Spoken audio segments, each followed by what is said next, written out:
Por que este livro foi escrito? Nossa análise das estruturas básicas dos mundos da família, da educação e dos negócios leva a concluir que o comportamento assertivo é frequentemente suprimido nestes três níveis. Além disso, os ensinamentos básicos das organizações religiosas têm frequentemente inibido a expressão completa em situações interpessoais.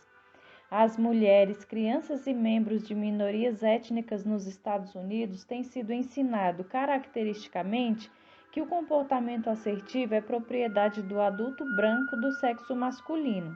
Sem dúvida, tais atitudes estão profundamente arraigadas em nossa cultura. Tem sido extremamente difícil para os que têm reconhecer os direitos dos que não têm. Mais recentemente, as mulheres têm encontrado resistência similar aos seus recentes esforços de autoasserção. Seus maridos, empregados, legisladores, presidente, têm todos demonstrado resistências que vão da condescendência à hostilidade aberta por suas batalhas políticas. Ainda assim, as mulheres estão obtendo vitórias tardias no reconhecimento de seus direitos individuais. Notamos um aumento de treinamentos assertivos para mulheres. Ironicamente, um grupo de mulheres conscientes nos informou recentemente que nos agradecimentos pela primeira edição desse livro, nós praticamente reconhecemos que nossas esposas deixam a desejar quanto ao comportamento assertivo. Por exemplo, abre aspas, esperar, fecha aspas. A mensagem é clara. Nossa orientação cultural em relação ao desenvolvimento do comportamento assertivo é inadequada. Devemos começar a valorizar e a recompensar as asserções de cada indivíduo, reconhecendo seu direito à autoexpressão sem medo e culpas, valorizando seu direito à opinião e reconhecendo sua contribuição, que é única. Na família, o indivíduo é geralmente logo censurado, se decide a defender seus direitos. Repreensões familiares são: não ouse falar com sua mãe ou pai deste modo. Crianças devem ser vistas e não ouvidas. Nunca mais diga essa palavra na minha frente outra vez. Obviamente, estas ordens dos pais não levam a criança a ser autoassertiva. Os professores são especialmente culpados pelo comportamento não assertivo, basicamente do mesmo modo que os pais. Crianças quietas, bem comportadas, que não questionam o sistema, são recompensadas, enquanto aquelas que o fazem são de algum modo tratadas com desprezo. É que a espontaneidade natural da criança em aprender é cerceada até a quarta ou quinta série. Os remanescentes dos métodos da educação escolar e familiar afetam nossa atuação em nossas ocupações e vida diária. Todo empregado tem consciência de que, sintomaticamente, não se deve dizer nada que ameace a ordem estabelecida na organização.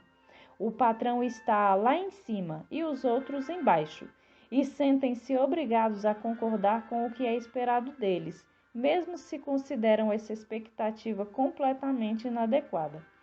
As experiências de trabalho anteriores dos empregados lhes ensinam que, se você falar abertamente, é provável que não obtenha aumento ou reconhecimento e pode até perder o emprego.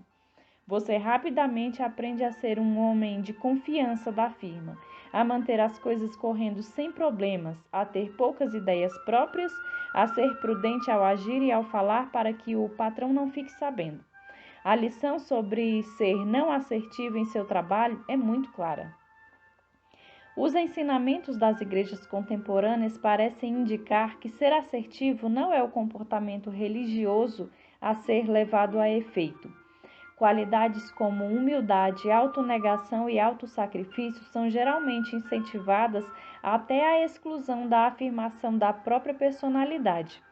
Há uma noção incorreta de que os ideais religiosos de fraternidade devem, de algum modo esotérico, ser incompatíveis com os sentimentos bons que se experimentem com o próprio eu e com o sentimento de tranquilidade e confiança nas relações com os outros. Acreditamos e demonstramos que ser assertivo na vida não diverge de modo algum dos ensinamentos dos principais grupos religiosos. Sua fuga do comportamento de repressão à liberdade permite a você ser mais útil aos seus semelhantes, assim como a si mesmo. O que pode haver de ímpio nisso? Instituições políticas, embora não tanto quanto as familiares, escolares e religiosas, que influenciam o desenvolvimento precoce do comportamento não assertivo, fazem pouco para o desenvolvimento do comportamento assertivo dos indivíduos adultos. As decisões tomadas no plano político atual não estão muito longe dos dias de absolutismo e assim permanecem largamente inacessíveis ao cidadão médio. No entanto, é ainda verdade que a roda que range deve ser lubrificada, e quando os indivíduos se tornam bastante expressivos, o governo geralmente responde. Nossa esperança é que a expressão assertiva mais adequada prescreverá a necessidade da agressividade entre os ativistas politicamente alienados. É comum para a pessoa que tem sido agressiva em uma determinada situação sentir culpa como resultado de seu comportamento. É menos aceito o fato de que a pessoa assertiva geralmente sente culpa por causa dos condicionamentos da infância. As instituições da sociedade têm ensinado com tanto empenho a inibir a expressão dos direitos razoáveis de uma pessoa que esta pode se sentir culpada por haver se afirmado. Afirmamos que não é saudável para ninguém se nutrir de sentimentos de culpa por ser ele mesmo. Embora as famílias, escolas, organizações econômicas, igrejas e governos tendam a negar a autoasserção, nós contestamos com o fato de que cada pessoa tem o direito de ser e de expressar a si mesma e sentir-se bem, sem culpas por fazer isso, desde que não fira seus semelhantes no processo. A influência antiassertiva destes sistemas sociais básicos resultou em uma barreira de limitações a ações que levam à autorrealização de muitas pessoas.